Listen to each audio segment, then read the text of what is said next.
The galaxy remembers the day humanity burned. They were a young race, fragile, unarmored, their bodies too soft for the frozen black between the stars. The great empires laughed at their courage, mistaking it for ignorance.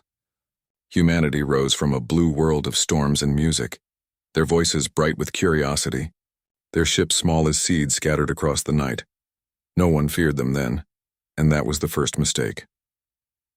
When the Veln Dominion came, they came not for war but for ownership. To the Veln, humanity was a resource and clever, adaptable, expendable. The Dominion took Earth in a rain of white fire. Oceans boiled, skies turned to mirrors of flame. In a single day, the cities of glass and steel became scars of blackened stone. But what they did not destroy was memory, and memory in humans is more dangerous than any weapon. Captain Mira Hale crawled from the ruins of what was once New Geneva, with lungs full of dust and heart full of defiance. Around her, the few survivors whispered in the glow of the fallen sky. They were starving, frightened, unarmed, and yet in their eyes something burned that would haunt the stars. Mira was not a soldier. She had been a teacher once, of history, of stories. She remembered telling children that every empire falls, that even the mighty bow before time. She hadn't known then that she'd lived to prove it true. Far above the wounded Earth, the Veln fleets glittered like silver thorns, their commanders celebrating victory. They had conquered countless worlds, but they had never conquered humans. They believed the war was over. They did not see the silent signals pulsing in the ruins below, faint and rhythmic, echoing through shattered data grids. Mira had found an old transmitter buried under a collapsed tower. It barely functioned. Half its circuits were fried. But she and her small band of survivors spent days restoring it, hands bleeding, breath freezing in the cold nights. When the machine finally hummed to life, its first pulse was a whisper carried across the stars. "This is Earth, we are not finished." Beyond the Veln Dominion's reach, in forgotten colonies and outposts long believed dead, that message awoke something ancient and fierce. Human ships that had gone dark flickered back to life. Lost captains stirred from hiding. The flame of the species reignited. In a station orbiting the crimson world of Kira 9, a man named Jonas Rythe listened to the broadcast. He had once been a soldier, until the day the Dominion erased everything he'd sworn to protect. He'd spent years drifting between systems, carrying the weight of survivors' guilt. Now, hearing Mira's voice, raw, trembling human, something broke inside him. "Earth stands," she had said. "If any of you still remember who we are, come home." Jonas closed his eyes, and for the first time in years he felt his heart beat not with sorrow, but with purpose. Days passed, then weeks. On Earth, Mira watched the sky every night, uncertain if anyone had heard her. The stars blinked coldly, indifferent, but she still believed. Humans had always believed in impossible things, love, hope, miracles. They had crossed oceans on faith alone, reached the moon with nothing but will, and so they waited, rebuilding not just machines, but meaning. Children began to laugh again. Fires burned in the streets not for destruction, but for warmth. They carved symbols into the ruins, circles and wings, reminders that humanity still dreamed. Then one night, the heavens split open. A faint streak crossed the black sky. Then another. And another. Dozens of ships, small and battered, descending through the clouds like falling stars. People ran to the rooftops, tears on their faces. When the first ship landed, its hatch opened with a hiss and Jonas Rythe stepped into the ash-streaked air. He saw Mira there, standing before a broken skyline, eyes bright with disbelief and wonder. He saluted her, not as a soldier, but as one human to another who refused to kneel. "You called," he said softly. "We came." And from the ruins of Earth a sound rose, not of mourning but of beginnings. A song. A promise humanity had fallen, yes, but now the galaxy would learn the truth. No one survives crossing humans, for when you burn their home, they become the fire. The return of the lost ships was not a victory. It was a heartbeat. A slow, steady pulse beneath the silence of the ruined Earth. Captain Mira Hale stood on the cracked surface of the landing yard where Jonas Rythe's freighter had touched down. The morning light filtered through the ash-filled air, painting the ships in shades of gold and gray. For the first time in years, humanity's colors, white and blue, waved again, stitched from scraps of torn uniforms and weathered cloth. They had survived. But surviving was not enough. Mira gathered the leaders of the returning crews inside what had once been a courthouse, now a makeshift command center lit by generator lamps. There were 30 of them, pilots, engineers, colonists, and farmers, all carrying the same question in their eyes. What now?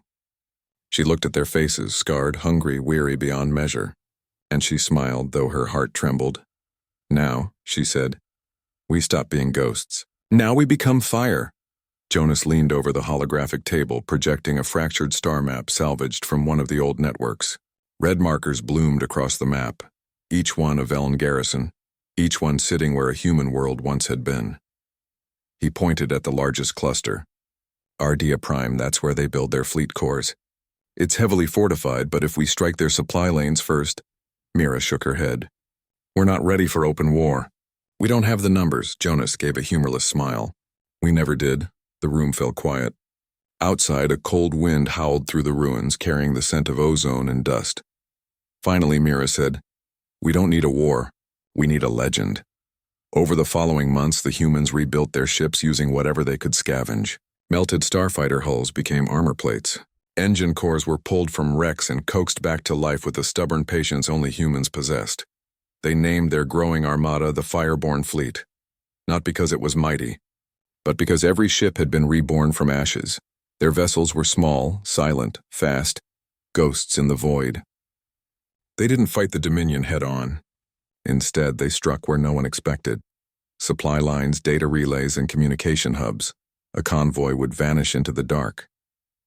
A Dominion satellite would burn for no reason. A planet would wake to find its overseers gone, and a simple message scrawled across the sky. We remember. Among the Velen, confusion turned to fear. Their commanders argued in secret chambers, unwilling to admit that the frail species they had enslaved could fight back. To the Dominion, power was measured in numbers and metal, but to humans, it was measured in will, and that difference changed everything. On one mission, Jonas led a small team to infiltrate a Velen outpost on the edge of the Karth Nebula. They were outnumbered 20-1. Their ship held together by prayer and ductwork, but they moved with a purpose that made them more than soldiers. In the chaos of the assault, Jonas stood over a Velen officer, a tall, silver-scaled creature with cold violet eyes. The alien's weapon trembled in its hand. Why fight? The Velen hissed. You are broken. Your world is ash. Why keep rising when you cannot win? Jonas stared at him, voice quiet but steady. Because we don't rise to win, he said. We rise because standing is what makes us human. He let the Velen live.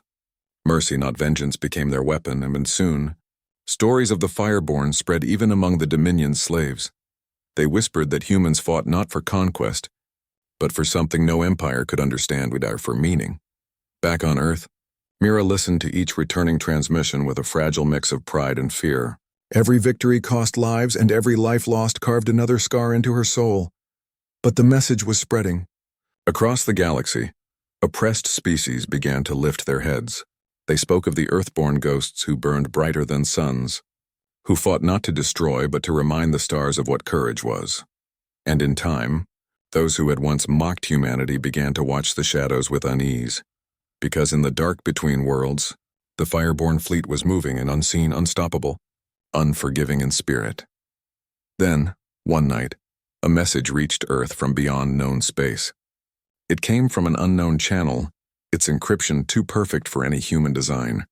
Jonas decoded it himself. The words were simple. We are not Velen, we are what they fear. We have seen your fire. Let us meet. Mira and Jonas exchanged a glance. The message carried no threat, only curiosity. And beneath it a symbol humans had never seen before, a circle of stars, broken at one edge as if something had escaped. For the first time, Mira felt something beyond survival or resistance. A turning point. Humanity had lit a signal the galaxy could no longer ignore, and from the edges of creation something was answering. In the silent reaches beyond mapped space where suns flickered like dying embers, something ancient stirred. They called themselves the Seraphim, though that was not their true name. No living tongue could speak it anymore. They were old when the first stars of the Dominion were still dust. They had built empires and buried them before humanity ever looked up at the night sky. Now they watched from the shadows, their cities hidden within veils of nebulae, their eyes turned toward a single fragile world, Earth. And they saw something they had not seen in millennia, a flame that refused to die. On Earth, the seasons had begun to shift again. The skies were still gray, but the air carried the scent of renewal. Crops grew in the cracks of the old world. Children learned to read from fragments of books salvaged from libraries long gone. The Fireborn Fleet sent supplies home whenever they could. Old machines, food, hope. In a quiet moment, Captain Mira Hale stood beside a broken window in the remains of an observatory. Through the cracked glass, she could see the stars. She whispered to them, as she had since the first days of the Resistance. "Are you watching us?" she murmured. "Do you see what we've become?" The answer came sooner than she expected. The alien vessel that appeared in Earth's orbit was unlike any known design. It shimmered like a fragment of the night itself, shifting and translucent, its edges dissolving into light. No Veln ship looked like that. No human craft could dream to. For a day and a night, it simply watched. The Fireborn Fleet moved into position, weapons charged, engines primed, but Mira gave a single order. "Hold fire." The ship sent a pulse of light through the atmosphere, not a weapon, but a message. Jonas Rythe, now commander of the fleet's flagship Resolve, decoded it. The translation came through the comms in a soft, resonant tone that sounded more like a memory than a voice. "We are the ones who watched the flame. We seek the keepers of Earth." Mira took a breath and transmitted her reply. "This is Captain Mira Hale of the Human Resistance. You're speaking to the keepers of Earth." The light changed. It rippled like water disturbed by a single stone. Then the message came again, this time clearer, almost human. "We remember the first fire. We remember those who stood against silence. You have awakened the stars." Jonas frowned. "They sound like poets." Mira smiled faintly. "Then maybe they're friends." When the Seraphim envoy finally descended, the world seemed to hold its breath. It took the form of light and shadow, an echo of a being rather than flesh. Its voice filled the air without sound, speaking directly to thought. "You burn so brightly," it said, its tone filled with awe. "So short-lived, yet endless in spirit. You stand in defiance of annihilation. Tell us, small ones of dust, and what do you seek?" Mira hesitated. The alien's presence was overwhelming but not hostile. Finally, she answered, "We seek to live, freely. We seek to remember who we are, even when the stars forget." The Seraphim regarded her in silence. Then a low tremor rippled through the ground as if the world itself acknowledged her words. "You are not like the others," it said softly. "The Dominion builds to control. You build to endure. You have done what we thought no younger race could. You have kindled the fire again." Mira didn't yet understand what that meant. But over the next days, as the Seraphim studied the Fireborn Fleet and their stories, she began to sense their purpose. They had once ruled, yet, but they had chosen to fade rather than destroy themselves through endless conquest. They had become watchers, caretakers of balance in the galaxy's quiet corners, and now, they saw in humanity something familiar, the same spark that once made them reach for the stars. "We can aid you," the Seraphim said at last. "Not with armies or weapons, but with knowledge. The Veln Dominion is not eternal. It was built on stolen light. We can show you where it cracks." Mira and Jonas exchanged a glance that carried both gratitude and caution. "Then show us," Jonas said, "and we'll do the rest." In the nights that followed, the Seraphim's light spread across Earth's sky like a second dawn. They revealed hidden maps of the Dominion, secret routes, fuel depots, power lines that no one outside the ruling caste had ever seen. The Fireborn Fleet began planning their most daring campaign yet. A strike not for vengeance, but for liberation, and as the humans prepared, the Seraphim watched in silence, whispering among themselves words only the stars could hear. "They are as we once were. They will rise and the galaxy will tremble." But not all eyes watched in admiration. Far across the void, the Dominion had begun to notice the disappearance of fleets, the rumors of ancient allies siding with humans, and in the dark heart of the Veln capital, the High Sovereign rose from his throne, his voice cold as glass. "Find them," he said. burn their worlds, break their hope. The storm was coming, and humanity, reborn from ashes, would meet it head-on. The first strike came without warning. A Veln carrier fleet slipped through the outer edges of the solar system, cloaked in dark matter veils. By the time the Fireborn Fleet detected them, the enemy was already raining fire upon the sky. From Earth's surface, people saw meteors streak through the clouds, not rocks, but death in steel. The Dominion had arrived, and this time, they were not coming to conquer. They were coming to erase. Mira Hale stood in the command deck of the Resolve, her eyes fixed on the holographic display showing the swarm of red markers growing closer with every breath. "Evacuation routes?" she asked. "Online," Jonas replied, voice calm but eyes sharp. "We'll get the civilians to the Seraphim shelters. But if those carriers breach orbit..." "We hold," Mira said quietly. "We always hold." Outside, lightning crackled through the atmosphere as the Veln bombardment began. Earth's upper sky turned white with flame. The old cities, the ruins that had become symbols of human endurance, were once again under siege. But this time, they were not alone. From the dark between stars, light unfurled, pure, blinding, serene. The Seraphim had come. Their ships did not move like others. They flowed, each vessel a living beam of energy, weaving through the enemy lines like rivers of dawn. They did not fire projectiles or lasers. Instead, they unleashed harmonic waves of force that bent reality, dissolving Dominion ships into shimmering dust. For a moment, hope flared brighter than the explosions. Then, the Dominion changed tactics. Deep within their flagship, the High Sovereign watched through a field of data streams. His silver-scaled fingers curled around the command sphere. His voice was a whisper of ice. "Release it." Across the fleet, sealed vaults opened, and something older than the Dominion stirred. The Seraphim felt it first. Their light shuddered. Their voices, once clear as bells, faltered with fear. Mira turned toward the viewing bay and saw it, a ripple of darkness spreading through space, devouring stars like ink in water. "It wasn't a weapon.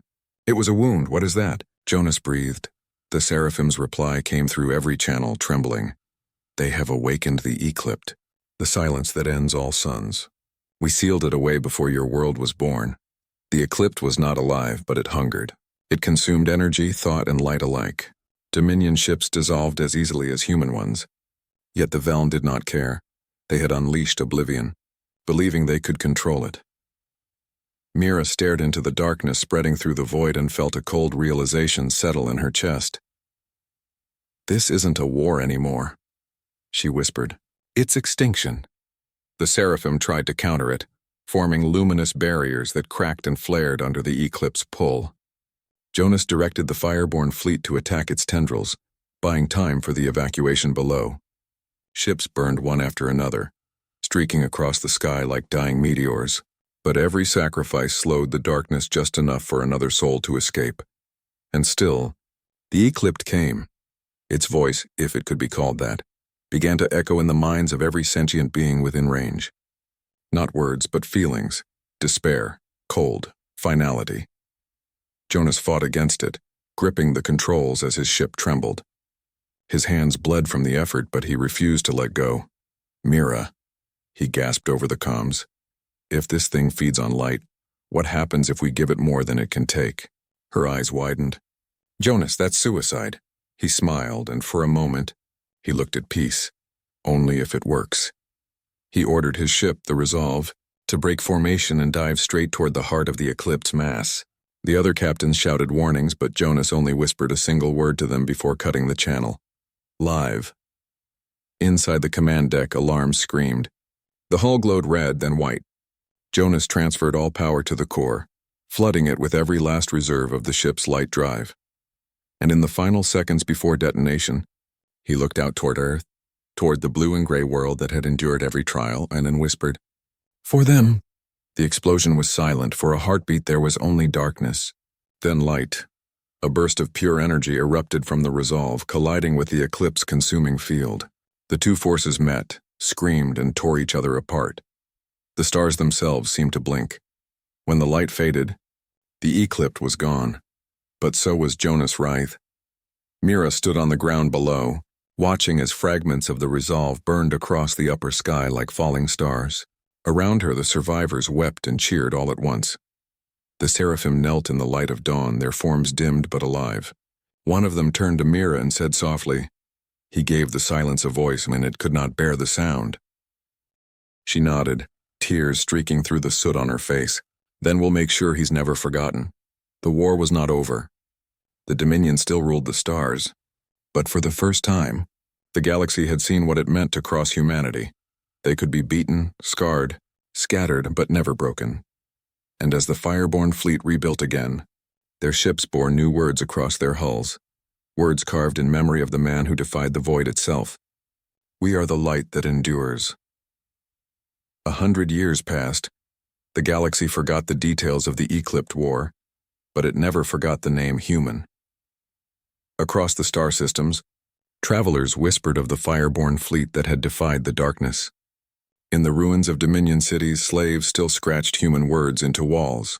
Hope, light, stand. Empires had risen and fallen before, but none left a scar quite like the humans did. On Earth, the skies had cleared. The scars of war remained, carved into continents and seas, but life had reclaimed its rhythm. Forests spread over old battlegrounds, and in the quiet of rebuilt cities, children played beside monuments made of starship metal, memorials to those who burned so others might live. Mira Hale's name was etched into every record. Jonas Rythe's sacrifice had become legend, but time, relentless as the tide, turned them from people into myths. Only the stories endured. One such story was told to a young girl named Alara, the great-granddaughter of Mira Hale. She grew up beneath the shadow of the memorial dome, listening to the tales of her ancestors. Her grandmother would sit by the window and tell her, voice gentle yet filled with pride. They fought not because they wanted to win, Alara, but because standing was all they knew. Never forget, we are the children of the ash. From ruin we rise. Alara would nod, her eyes bright with wonder. She dreamed not of safety but of stars. By the time she reached adulthood, the galaxy had changed again. The Veln Dominion had fractured into warring factions, its once mighty fleets rusting in forgotten docks. The Seraphim had vanished back into the dark, leaving behind only echoes, light that whispered when the night was still enough to listen. And humanity? They had become wanderers once more, rebuilding colonies, charting unknown worlds, no longer bound to one planet. Alara joined the new Exploration Corps at 23. Her ship was small, old, and stubborn, like her people. Its name was Aurora. Her mission was simple, to seek what the old records called the Lost Embers, fragments of the Fireborn Fleet scattered across the stars. But deep down she knew she was chasing something else entirely. Legacy. In her 3rd year of travel, Alara discovered a signal. It was faint, almost lost beneath cosmic noise, a rhythm pulsing through the void. 2 beats, a pause, then one long tone. Repeating. Her crew tried to dismiss it as background radiation, but Alara knew that pattern. Every child of Earth knew it. It was the ancient code for a single word, stand. Her heart pounded. Plot a course, she ordered. Follow it. The Aurora traced the signal across a span of 10 light years until they found it. A derelict vessel drifting near a dying sun. Its hull was blackened, its markings almost gone, but the name could still be read through the dust. Resolve. Jonas Rythe's ship. Alara floated through its silent corridors, flashlight beams slicing through centuries of still air. Her footsteps echoed like ghostly heartbeats. She reached the command deck and found a single console still flickering weakly. The data core was fractured, but she coaxed it to life. And there, preserved in the failing circuits, was a final log. Jonas's voice, faint but clear. If anyone finds this, know that light never truly dies. It just waits to be found again.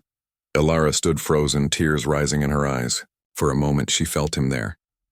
The weight of all those who had stood before her. We found you, she whispered, and we'll carry you home. When the Aurora returned to Earth, she brought with her the data fragments from the Resolve. Inside those fragments lay maps, star charts that Jonas had recorded before his final mission. Among them was one marked with a single word, Eden. It wasn't a myth. It was real. a world Jonas believed could become the new heart of humanity, untouched by war, hidden beyond the Dominion's reach. The discovery set the world alight. For the first time in generations, every human colony united under one banner, the Fireborn Accord, a vow to rebuild among the stars, not as conquerors but as keepers of light. And so the journey began anew. Thousands of ships, some ancient, some newborn, set sail toward the coordinates Jonas had left behind. At their head flew the Aurora with Alara at its helm. As they departed, the people of Earth watched the sky blaze with trails of silver and gold. An old phrase passed from voice to voice, carried like a prayer. We are the children of the ash, we rise, we remember. Far away in the remnants of the Veln Dominion, the last sovereign watched the exodus through his viewing chamber. His world was dying, his fleet silent, his people divided. And as the stars filled with the light of human ships, he whispered, almost in reverence, "They burn still, even after everything. They burn. No empire could ever forget them. For the humans did not just survive, they taught the galaxy what survival meant. They were the children of ash, born of ruin, carrying the promise that no darkness would ever silence them again." And from the edge of known space, Alara Hale's voice carried through the comms, steady, resolute, unyielding. "This is humanity. We are coming home." The coordinates Jonas Rythe had left were precise, a map carved from memory and hope. The Aurora led the fleet of human ships through stretches of uncharted space, past stars that shimmered violet and green, past gas clouds that danced like spirits in the dark. When they finally emerged, the sight took every human breath away. Eden was more than a planet. It was a cathedral of life, a world untouched by fire or conquest. Vast oceans shimmered beneath twin suns, forests stretched in perfect waves to the horizon, and mountains pierced clouds like sentinels. Its air hummed with clarity, as though the planet itself sang in quiet welcome. Alara Hale stood at the bow of the Aurora, feeling the wind of another world brush her face. This is real," she whispered. "Yes," said her second-in-command, Ryan Cale, voice low with awe. "And it's ours to protect." The fleet began its descent. Colonists, engineers, and scholars moved with precision, reclaiming Eden not for domination but for sanctuary. They built habitats that blended with the land, planting seeds alongside ruins left as memorials for the Fireborn Fleet. But Eden carried more than life. In the shadows of its towering forests, something watched. At first, it was only a ripple in the atmosphere, a shift in light that made explorers pause.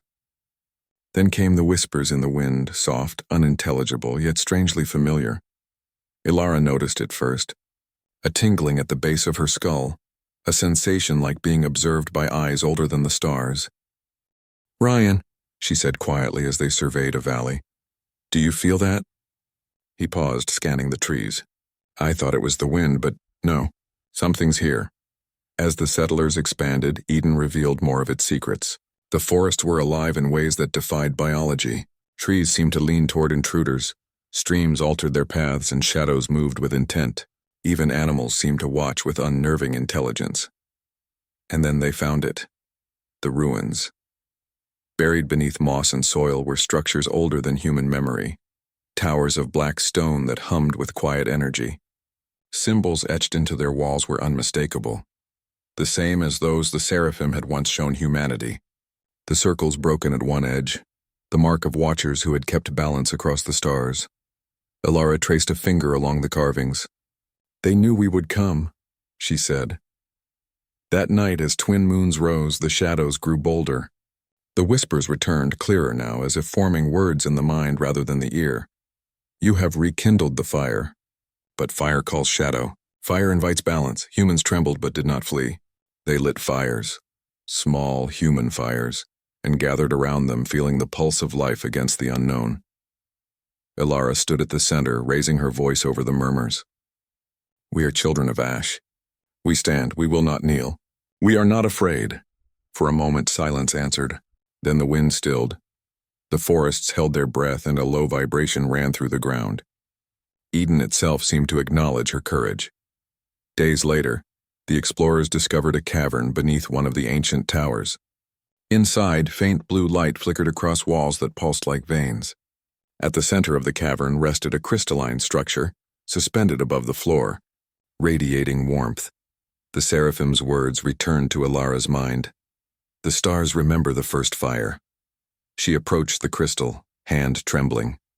The moment her fingers brushed its surface, visions flooded her consciousness: human history, wars, survival, the Eclipt, Jonas's sacrifice, the rise of the Fireborn Fleet, and the centuries of hope carried across the void.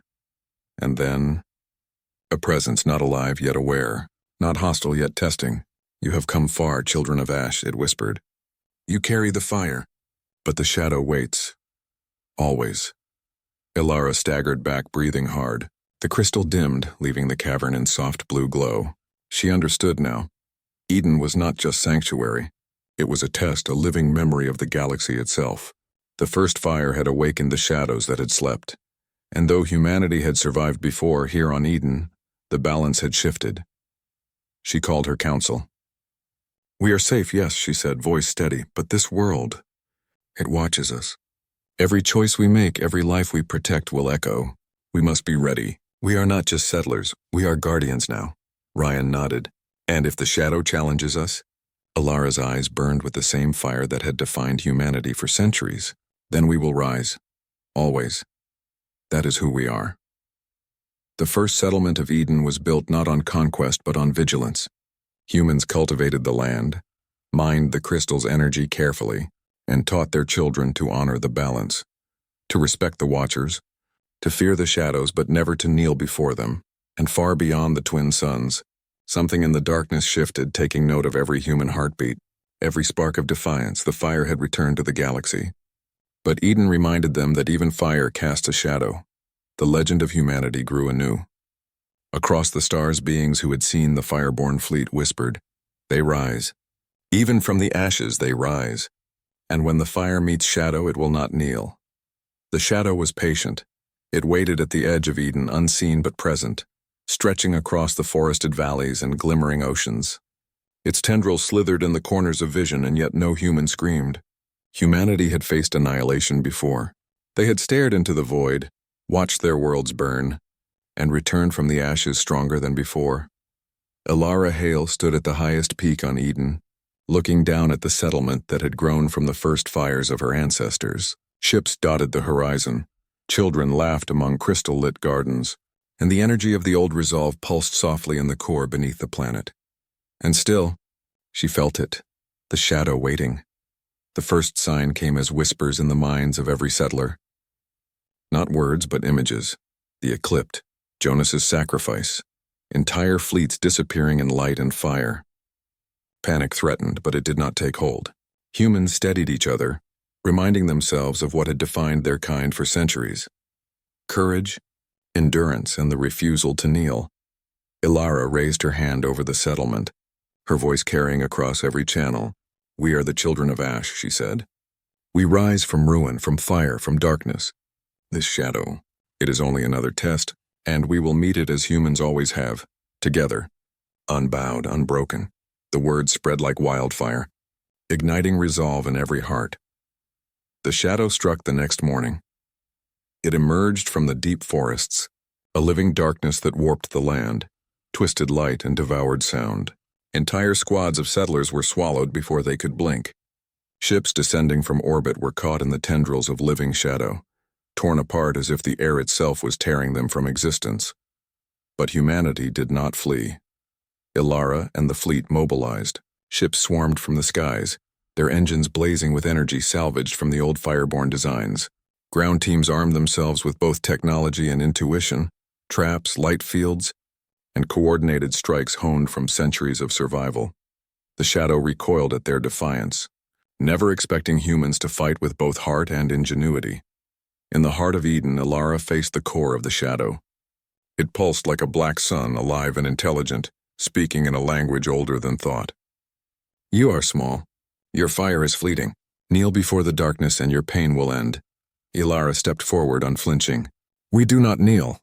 We do not break. We endure." She activated the crystal from Jonas's resolve, releasing a burst of energy that spread through Eden, striking the shadow with a brilliance it had never encountered. Humans across the settlement joined the pulse, focusing their will, their courage, their defiance. The shadow shrieked, a soundless echo felt in every bone, and writhed against the onslaught. It tried to engulf, to terrify, to annihilate, but the combined human spirit was stronger than the darkness could comprehend. The battle raged for hours, though time felt stretched as if the universe itself paused to watch. Ships collided with tendrils, fires burned, and humans fought both outside and inside the shadow's influence. Every loss, every scar only fueled the resolve of those still standing. Finally, with a pulse of collective human will, the shadow fractured, tearing apart into threads of nothingness, retreating into the void. Eden trembled but survived. Humanity had endured. When silence returned, the survivors gathered. Alara looked over the settlement, her body weary but her spirit alight.